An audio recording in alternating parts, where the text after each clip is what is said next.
I would like to thank everyone for joining us this evening for this celebration of scholarship support.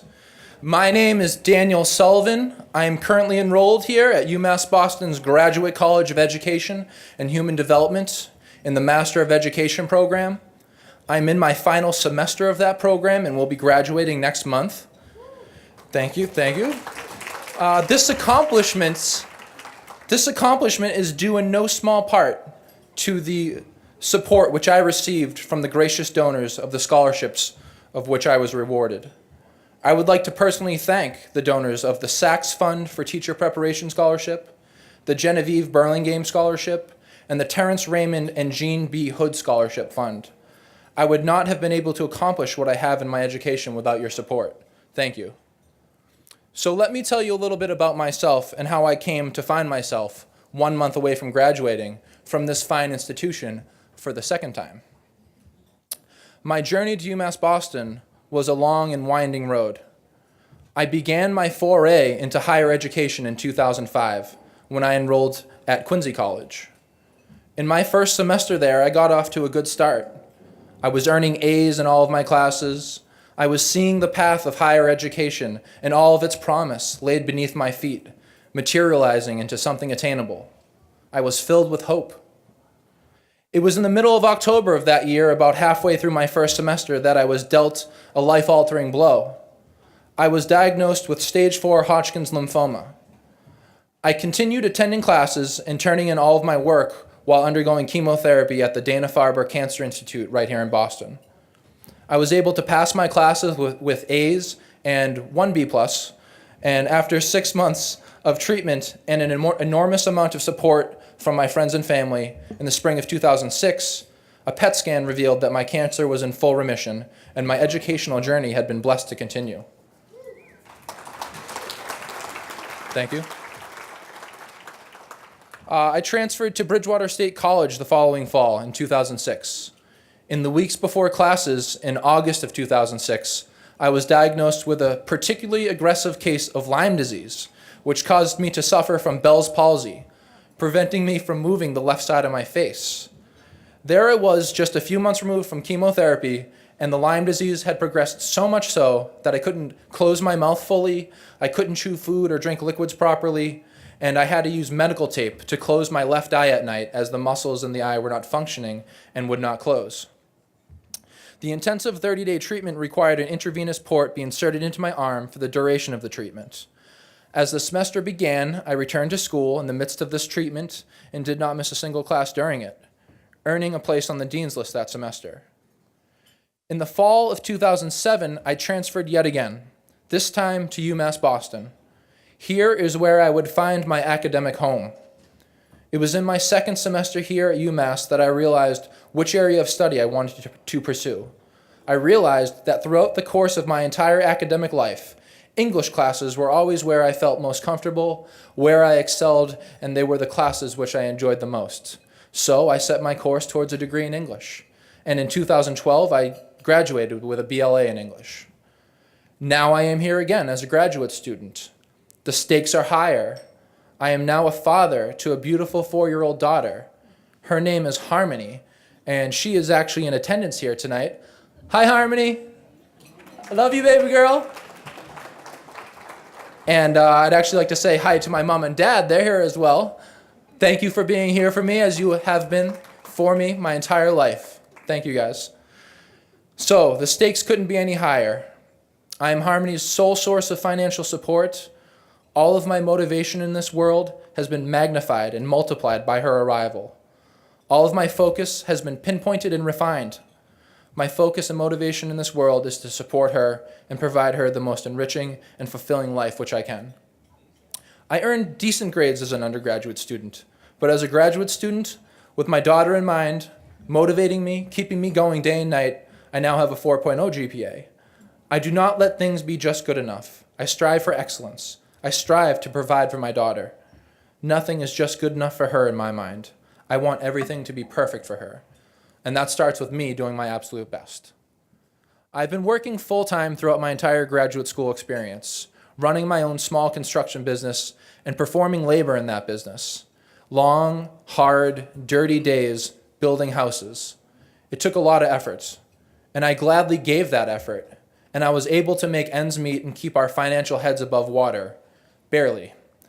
However, this past spring, I laid awake at night wondering how I was going to be able to continue to make ends meet as my practicum semester was beginning. For those of you unfamiliar with the practicum semester in the ed program, that is the semester when you do your student teaching. Full-time, 5 days a week in the classroom, teaching without pay. This practicum experience has been one of the most enriching experiences of my life, but it has also precluded me from working and making any income. So I entered the semester with what little I could save, utilized what I could for student loans, and anticipated some hard days, some skipped meals, and assumed at some point in the semester when funds ran out, I would be taking on further loans and credit card debt to make ends meet. But then one morning in early March, the skies opened up and a ray of light broke through. I received an email informing me that I had been awarded the Sachs Fund for Teacher Preparation Scholarship, the Genevieve Burlingame Scholarship, and the Terrence Raymond and Jean B. Hood Scholarship Fund. These awards made all of the difference in the world to me and my daughter. It might seem simple, some of the ways that the scholarship helped me, but it was truly profound. They allowed me to make sure my daughter had fruits and vegetables on her plate every single day. They allowed me to be able to drive her to school and pick her up and drive myself back and forth from school without having to worry if I would run out of gas. They bridged so many financial gaps and helped keep a roof over our heads. These scholarships allowed me to be there for my daughter. They allowed me to focus on the work at hand, of achieving my goal of becoming a full-time, professionally licensed teacher here in the great state of Massachusetts. The emotional relief and material support that donor-sponsored scholarships have provided have been life-altering. I am truly thankful for the honor of receiving them. I know every student in this room and all of those who couldn't join us because they are working, they're raising families, and they're studying for that next A, they feel the same way. On behalf of all the students who have been supported by your scholarships, your votes of confidence, I would like to thank all of our donors for your generosity. You are making the impossible possible.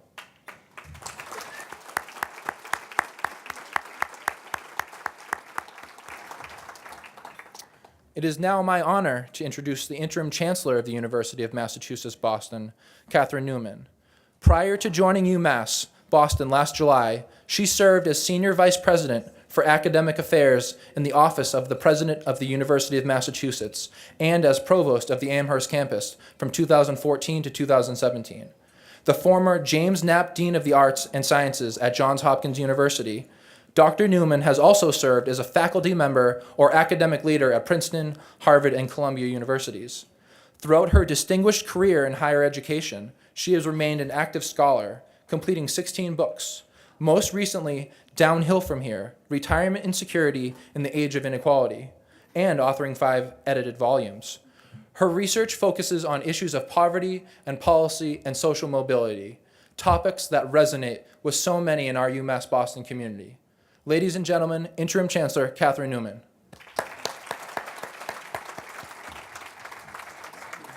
Thank you. Can any of you see me behind this podium? Where's my box? I made my box. Oh wait, you just took my remarks too. I think you've got a green folder that it.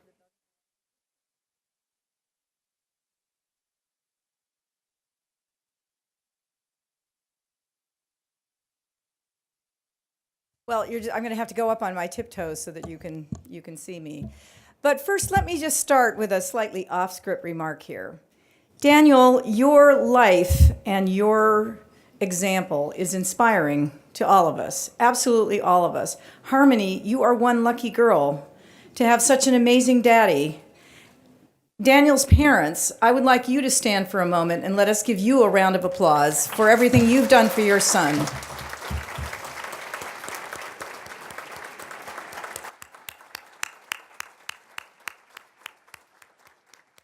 Behind every scholarship student lies at least one set of parents who have sacrificed, who have supported their child, who have helped to make a difference, and who've created an example for them. And all of us who have been so fortunate, as I was a scholarship student also, to be the beneficiary of the kind of generosity that we see assembled in this room, remember that you have changed our lives. You have made it possible, all of you are donors. You have made it possible for the people in this room to come to the university, to change their lives, to seek their place in the professions where they will, in turn, impact future generations. I can't imagine how lucky the students in your English classroom will be, Daniel, when you finally get your credentials and you go on into the public schools. I started out my university life in not altogether different circumstances, though I didn't face the illness that you've had. But my father lost his job when I was 14 years old, and I went on to college pretty much on my own. I worked 4 days a week. I went to school 3 days a week. And the only way it was possible for me to pay for a college education besides the work I did was because I was growing up in the state of California, which was very generous in supporting its public universities at that time. And because they were generous, that is to say the citizens of the state of California, made it a high priority to support public higher education. People like me, who came from no place with nothing, managed to raise themselves up to the kind of position you see before you today. And I have never forgotten what that generosity did for me, and hence I always turn around and pay it back. I am a donor to my alma mater, and I am a donor to every university I've worked for since then, because there is no greater purpose in life than giving back to the students who are going to make the American dream real.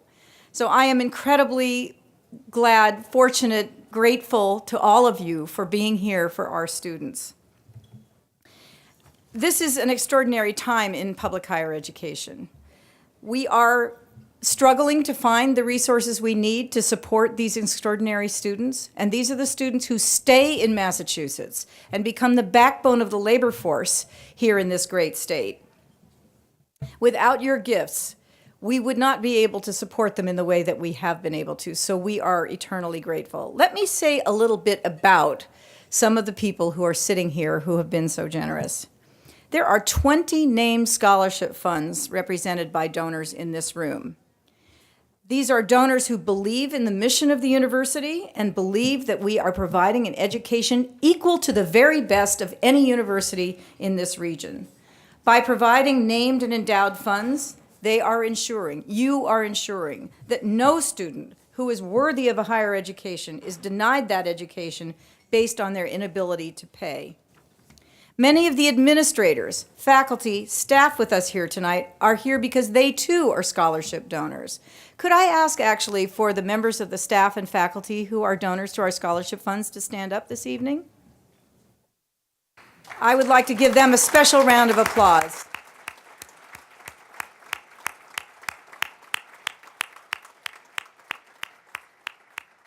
It is an extraordinary act for people who work here and put in their blood, sweat, and tears to make the institution run, to turn around and help the students that we are all here for. I'm incredibly impressed with the staff here. Students, I'd like you to join me in a round of applause to show your appreciation for all of these extraordinary scholarship donors. Please, let's thank them as loudly as you can.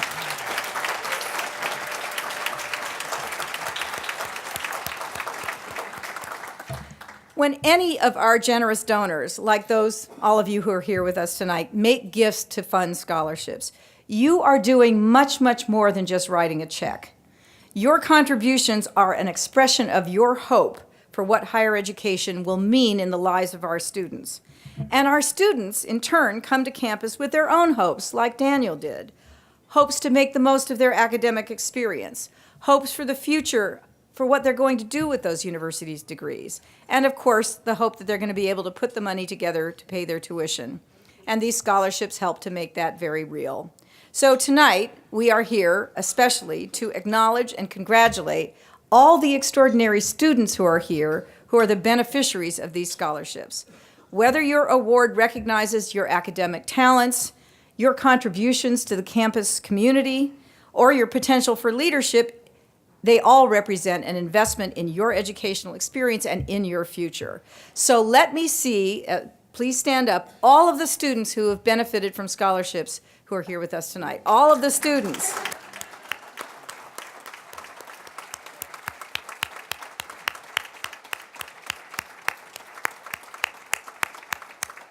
We are going to be able to say we knew you when. when you were just our students.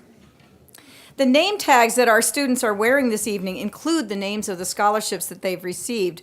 So I'd like to speak now directly to all of you students to remind you of the responsibility that you have that comes with the privilege of receiving a scholarship from UMass Boston. The awards that you have received are financial gifts funded by people who believe that you have the most remarkable, tremendous promise and that you merit their investment. The students today, your gifts are going to help you fund your college degree, but tomorrow, those scholarships and your education will enable you to pursue your professional aspirations. And in the future, and I'm coming after you, when you get where you want to go, I expect you to turn around and make this possible for someone else. So let's give a hand to our future donors.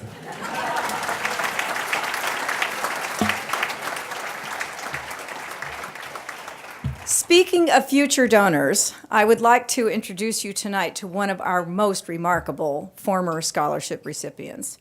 I found out about her when this creation of the scholarship that she has endowed crossed my desk, and I learned a little bit about her life, and I thought, oh my God, this is a story everybody should hear, this remarkable person.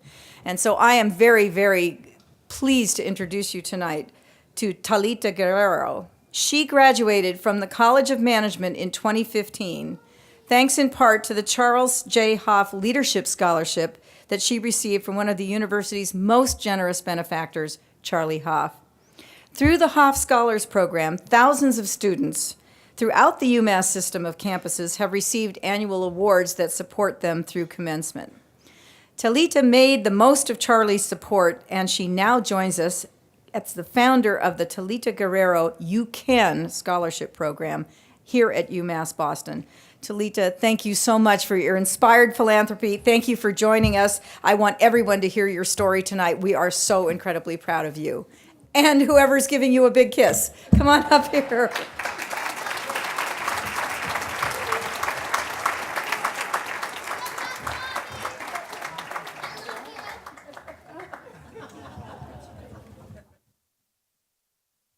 She was working really hard back there, serving everyone, hard worker.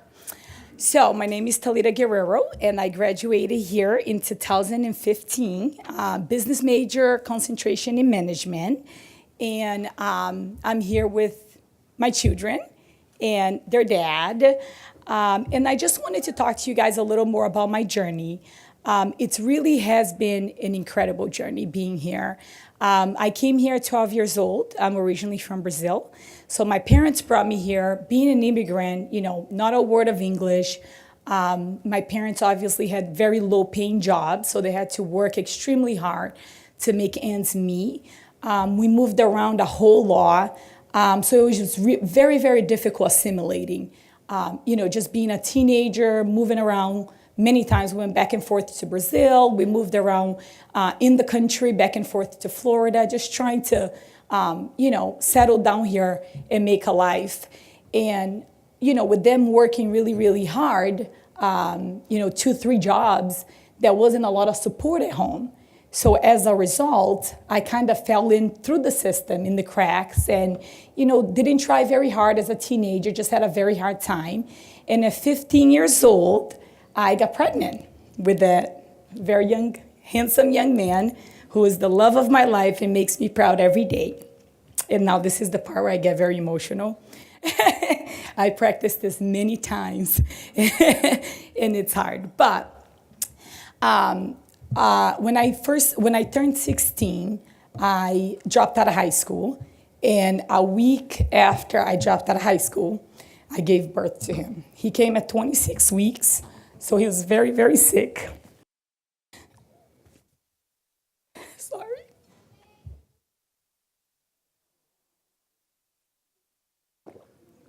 And he was in the hospital for 3 months. And at that time, I knew 100% that I needed to give him the absolute best life I could possibly give him, because I was blessed with this beautiful child, and he deserved that. So I went back to school, and got my GED, and I started to take classes at community colleges, and I worked full-time to make ends meet for him. And I got an opportunity to move to Boston to take on a position. I'm bilingual. I actually speak 3 languages. I speak Portuguese, Spanish, and obviously English. So I moved to Boston to take on this new position at a mortgage company. And that was a blessing. And that's when I enrolled at UMass. I, at the time, had just gotten married, had my beautiful daughter. Another reason why I needed to really succeed and be an example, and I wanted the best for my kids. I wanted them to go to college. So in order for me to lead them that way, I had to lead by example, right? I had to be the example to them. So I worked very, very hard and got into UMass, and was, obviously we were talking about this, just putting the kids to bed, doing my papers at night to 3 in the morning, and just really trying very, very hard. And we both work, me and their dad, and it was hard. Financially, it was hard. So I applied for the Charles Hoff scholarship. And it was also difficult because a lot of the scholarships are not available for students like myself that had a more unfortunate background, but that got back on track and wanted to put the work in and be successful. I was a high school dropout. I'm not an athlete, so it didn't look good on paper. But when I applied for the Charles Hoff scholarship, I remember sitting down here, and there was a bunch of kids going in and out because he interviews everybody. And I went into their room, and I was there forever.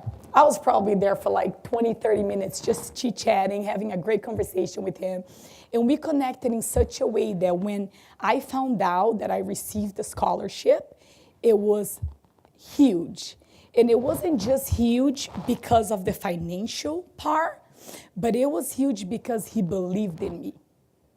And I didn't really have the support at home. So that was that boost that I needed. Like, hey, Talita, you know why? And this is why you can. Like, he made me feel like I could finally do it. And growing up as an immigrant, we have a lot of limitations. There's a lot of, immigrants that are undocumented. And our parents come here, and a lot of times they don't think that these things are possible for us just because they came from such an unfortunate background. And he made me feel like it was possible. And that was huge. And that's why I feel like I am here today. I have found an incredible amount of success.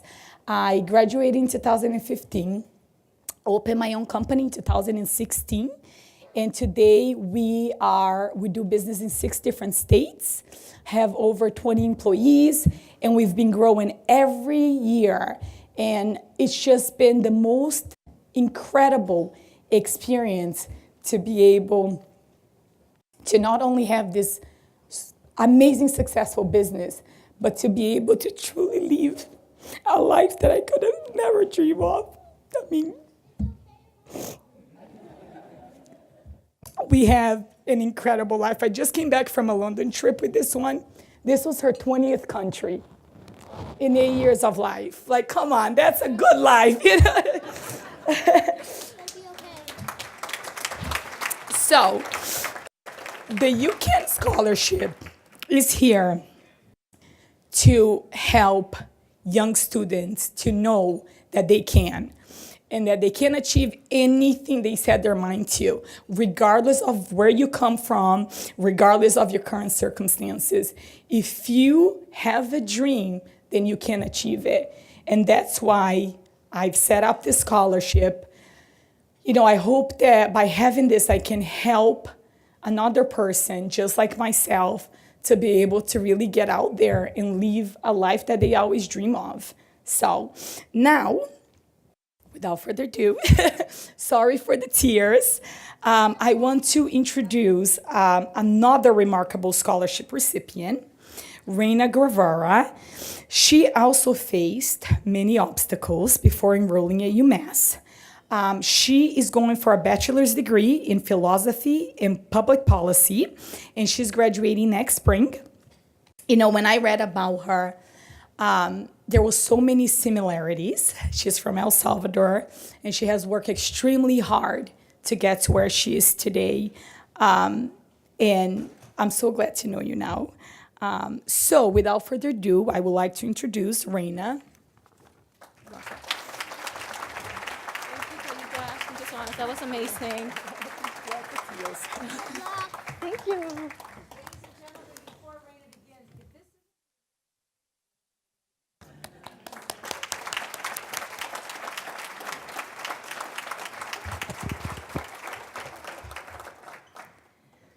Hi, everyone. First of all, thank you all for being here tonight. And as Talita said, my name is Rena Guevara. I'm a senior studying philosophy and public policy and minor in philosophy of law. I'm honored to be speaking in front of you this evening and share with you how your gifts have made a difference in my life. But I'd first like to start by thanking Talita for sharing her amazing story of remarkable success. Like, wow, like, I was crying there too. And just like you said, Talita, your story and mine have like a lot of similarities. I'm originally from El Salvador. I came to the United States when I was 11 to reunite with my mother after being separated during the Civil War that took place in Central America. When I arrived in Boston, I arrived with the idea that I could have a better life here. You see, back home, we're really poor, so we didn't have access to the education system. And from a very young age, I knew that I wanted to attend school. Like, I always dreamed of sitting in a classroom, learning and sharing knowledge with other students. I knew that the chances of that happening would be slim. But if the opportunity came, I will take advantage of it and make the best of it. However, coming from a family that's low income, mixed immigration status, and led by a single mom puts other barriers into perspective. For me, this meant that the process of attending college would be a difficult one. For one, my mother didn't attend high school nor college. So when it came down to helping me with the college application, she couldn't do that. The other issue was the economic aspect. My mom worked 2 jobs 7 days a week to make amends. I myself started working full-time at the age of 15 while going to school to help my mother with the house bills. But even with my mother and I working full-time, we couldn't afford to keep a family afloat together.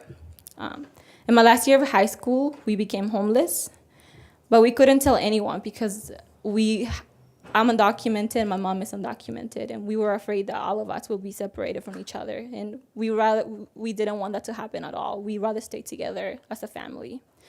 I knew at that moment, though, that my college dream will have to be postponed, at least for that time. But I had perseverance. And I worked 3 jobs and saved enough money to enroll at Bunker Hill Community College. It was not easy working different jobs while attending school, but I did it. I graduated with high honors from Bunker Hill in 2017 with an associate in history and government. After I graduated, I wanted to proceed with acquiring my bachelor's degree, but I also understood that I had a commitment to other immigrant students that, like myself, were struggling with navigating through the college process. I took a job at a nonprofit called the Student Immigrant Movement, also known as SIM. We focus on developing youth leadership so they could be agents of change for their respective communities, but also do peer-to-peer mentoring, sharing our knowledge on higher education with them. Fast forward to when I enrolled at University of Massachusetts, Boston, I truly had no idea on how I would pay for the school tuition out of pocket. Even if I worked 2 full-time jobs, I will have a hard time paying and affording it. But I was determined, and still am determined, to graduate not just for me, but for my family. To repay my mother for all the hard work she has done for me. Unfortunately, she's not here today since we just found out she has terminal cancer this week, actually. So she's at home resting at this moment. But if you all were to meet her, you'll understand why I am the way I am and why I have such admiration for that woman. This is one of the reasons why I signed up to become a mentor through a program done by the Student Immigrant Alliance Club here at UMass Boston, to help other students who come from mixed status families and our first generation of college students. The Student Immigrant Alliance was created by an immigrant students for immigrant students. The club makes sure the voices of immigrant folks on campus are being heard and our struggles acknowledged. They have been such a support to me. Now, I would like to take a moment to appreciate the creators and founders of the scholarships that have facilitated my college journey here at UMass Boston. The Ruth B. Benjamin 79 Scholarship for Ever High School graduates, the Osher Reentry Endowment Scholarship, and the Immigrant Achievers Scholarships. These scholarships represent a mother and son who are both alumni a foundation, and grassroots movement donors. There is an entire constellation of people who believe in me, and I fully appreciate that. To my scholarship donors and those of you in the room, thank you so much for allowing me to be a bit closer to graduating and making my family proud. When I graduated in 2020 and I walked that stage, I will hold all of you in my thoughts for giving me a lifetime opportunity and the aspiration to one day become a lawyer. Please know that your contribution is changing the lives of people such as myself.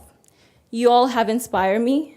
I plan one day after graduating to come back to university and create those opportunities you have created through a scholarship for students such as myself, just as Talita did. And thank you for having me here tonight.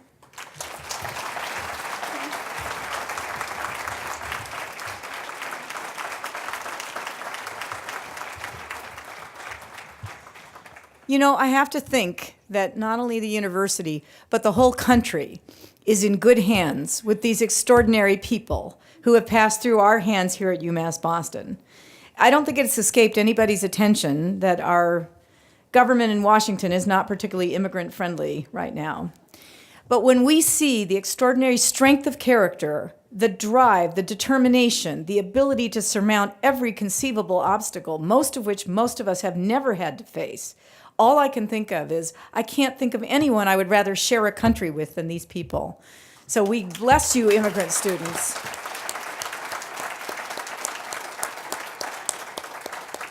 And I want to close the formal part of this program again by thanking all of the donors out there who have helped this incredible treasure trove of people that we so value, who pass through our hands in the classroom and go on to make the professions richer, the country richer, the next generation richer.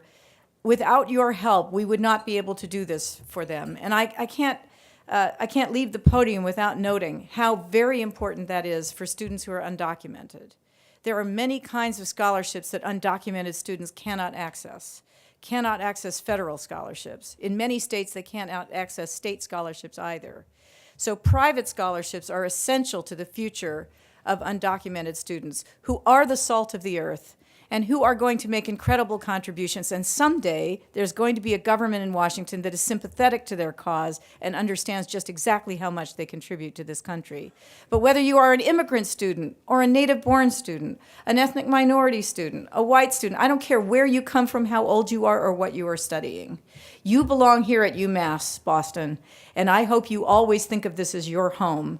And I hope the donors out there recognize that your contributions help to make this exactly that kind of successful home. Thank you so much, all of you, for being here this evening.